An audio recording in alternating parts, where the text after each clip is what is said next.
Ooh,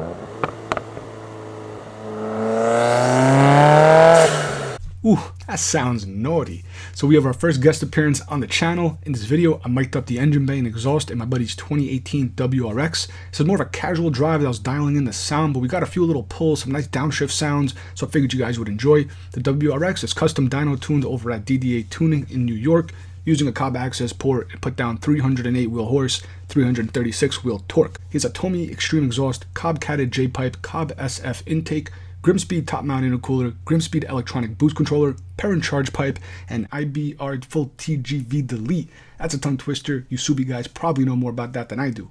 If you want to see more of this car mic'd up with some more aggressive pulls, hit that like button, leave a comment below, and enjoy.